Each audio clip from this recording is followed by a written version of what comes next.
Sore. Assalamualaikum warahmatullahi wabarakatuh. Kami dari kelompok 9 akan mempresentasikan hasil diskusi kelompok kami mengenai implikasi etis dari teknologi informasi. Sebelumnya, izinkan kami memperkenalkan diri terlebih dahulu.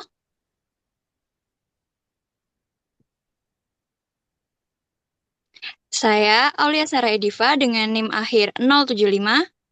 Saya Rahel Anggrani Manurung dengan NIM akhir 078. Saya Rida Priliatia Pratiwi dengan NIM terakhir 079. Saya dengan Salsabila Vera dengan NIM akhir 161. Selanjutnya, saya akan menjelaskan pengertian dari implikasi etis dari teknologi informasi. Pengertian etika dalam teknologi informasi merujuk pada prinsip-prinsip moral yang mengatur penggunaan teknologi informasi. Ini mencakup bagaimana informasi dikumpulkan, disimpan, dibagikan, dan digunakan, serta dampaknya terhadap individu dan masyarakat. Selanjutnya ada aspek etis dalam teknologi informasi. Penggunaan teknologi informasi akan berkaitan erat dengan moral, etika, dan juga hukum. Dalam kehidupan sehari-hari, kita diarahkan oleh pengaruh. Sebagai warga negara yang memiliki tanggung jawab sosial, kita ingin melakukan yang secara moral benar, etis, dan mematuhi hukum. Yang pertama itu ada moral.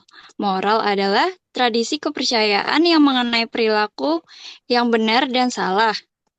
Contoh dari moral sendiri adalah tidak menyalahgunakan akses terhadap sensitif meskipun memiliki wewenang.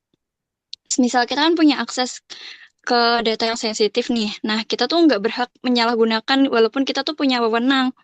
Selanjutnya ada etika, satu set kepercayaan standar atau pemikiran yang mengisi suatu individu atau masyarakat. Contohnya adalah mengikuti kode etik profesi atau menghindari plagiarisme dalam membuat sistem. Kayak nggak tidak melakukan plagiat pada sistem. Selanjutnya ada hukum, yaitu peraturan perilaku formal yang dipaksakan oleh otoritas berdaulat seperti pemerintah pada rakyat atau warga negaranya. Contohnya seperti mematuhi UU ITE di Indonesia, atau selain itu tidak melakukan hacking, phishing, atau menyebarkan malware. Selanjutnya akan dijelaskan oleh teman saya. Oke, selanjutnya adalah ruang lingkup etika teknologi informasi. Yang pertama ada privasi. Privasi merujuk pada hak individu untuk mengontrol informasi pribadi mereka. Dalam dunia digital, privasi seringkali terancam oleh pelacak pelacakan aktivitas online, pengumpulan data penggunaan tanpa izin, tiga, penyebaran informasi pribadi tanpa persetujuan.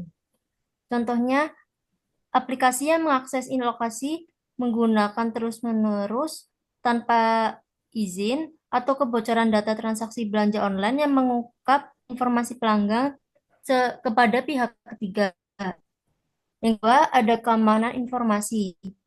Menyangkut perlindungan terhadap data dari akses tidak sah, manipulasi, atau pencurian. Masalah yang umum adalah peretasan, hacking, malware, dan virus. Tiga, pencurian identitas digital atau identity theft. Contohnya adalah hacker yang membobol akun seseorang dan menggunakan identitasnya untuk melakukan tindakan kriminal. Eh, Biasanya penipuan itu lewat email atau pesan palsu yang terlihat resmi untuk mengelabui kita agar memberikan data pribadi seperti kata sandi atau nomor kartu kredit. Selanjutnya, kepemilikan intelektual. Hak eksklusif atas karya cipta seperti perangkat lunak, musik, film, artikel, dan lainnya. Tentang etis muncul ketika terjadi pembajakan atau pelanggaran hak cipta, penggunaan ulang karya tanpa izin. Contohnya, menghindari pengunduhan film bajakan, atau menyalin artikel tanpa mencantumkan sumber asli. Yang keempat, ada penyalahgunaan teknologi, termasuk penggunaan TI untuk kejahatan atau manipulasi, cyberbullying, hoax, disinformasi, phishing, dan penipuan online, deepfake, atau menipu publik. Itu contohnya menyebarkan berita palsu melalui media sosial atau membuat video palsu selebriti untuk menyesatkan masyarakat. Lanjut. Ada hak dasar penggunaan teknologi informasi. Yang pertama ada privasi, melindungi data dan informasi pribadi dari akses atau penyalahgunaan tanpa izin. Yang kedua ada akurasi, menjamin keakuratan data dan informasi yang diproses dan disebarkan. Yang ketiga ada properti, melindungi hak kekayaan intelektual seperti perangkat lunak dan data. Yang keempat ada akses, menjamin akses yang adil dan tidak diskriminatif terhadap teknologi informasi. Selanjutnya dijelaskan oleh teman saya. Selanjutnya ada prinsip-prinsip etika teknologi informasi. Beberapa prinsip dasar etika teknologi informasi adalah keadilan atau justice, tidak diskriminatif dalam penggunaan teknologi. Lalu selanjutnya tanggung jawab atau responsibility, yang berarti bertanggung jawab atas dampak teknologi yang dikembangkan atau digunakan. Lalu kepatuhan atau compliance, yaitu mengikuti hukum dan peraturan yang berlaku. Lalu kejujuran atau integrity, tidak menyebarkan informasi palsu atau menyesatkan. Yang terakhir, respect terhadap privasi, menghargai informasi pribadi orang lain. Lalu perilaku etis yang harus diterapkan, yang pertama melakukan semua kegiatan tanpa kecurangan, termasuk tidak mencuri atau menyalahgunakan perangkat, data, maupun waktu komputer. Yang kedua, menghindari tindakan yang merusak integritas, seperti pemalsuan dokumen, modifikasi program tanpa izin, dan konflik kepentingan bisnis. Ketiga, menjaga keamanan dan keselamatan kerja, serta menghindari penggunaan alkohol atau obat terlarang saat bekerja. Keempat, mematuhi standar hukum dan kebijakan organisasi terkait penggunaan teknologi informasi. Lalu, bagaimana budaya etika diterapkan dalam perusahaan? Manajemen tingkat atas atau pimpinan perusahaan punya peran penting untuk memastikan bahwa nilai-nilai etika diterapkan di seluruh organisasi. Tujuannya adalah agar semua karyawan memahami dan menjalankan nilai-nilai tersebut dalam pekerjaan sehari-hari. Untuk mewujudkan hal itu, dapat dengan melakukan 3 langkah utama. Yang pertama, dengan menetapkan kredo perusahaan, lalu menetapkan program etika, ketiga, menetapkan kode etik perusahaan. Yang pertama, menetapkan kredo perusahaan. Kredo perusahaan adalah pernyataan singkat yang menjelaskan nilai-nilai penting yang dijunjung perusahaan.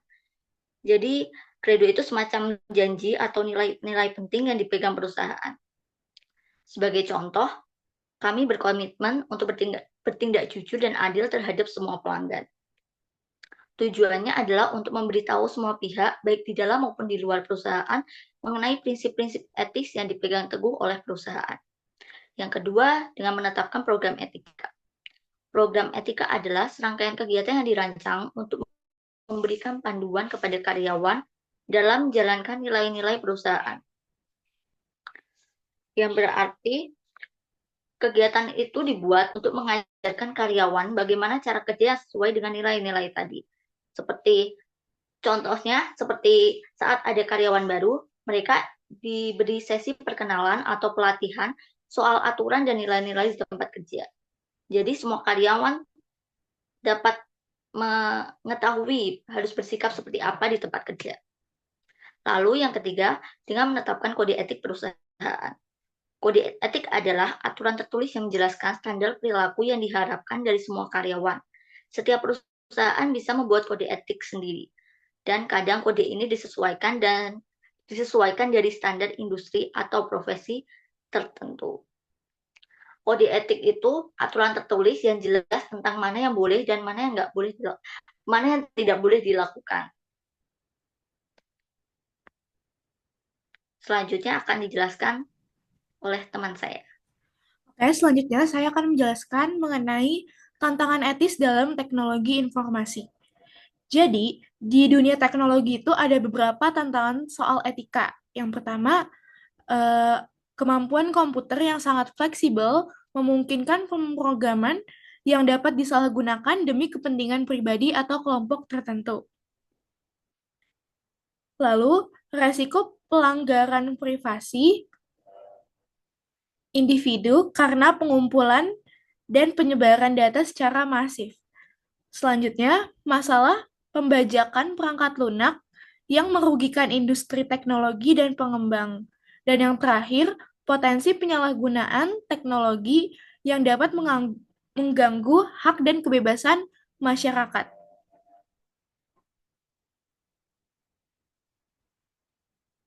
Oke, sekian dari presentasi dari kelompok kami. Jika teman-teman ada yang ingin ditanyakan, boleh tulis di kolom komentar dan kami akan menjawabnya juga di kolom komen. Sekian presentasi dari kelompok 9. Kiranya materi yang kami sampaikan hari ini dapat bermanfaat bagi kita semua. Kurang lebihnya mohon maaf. Wassalamualaikum warahmatullahi wabarakatuh.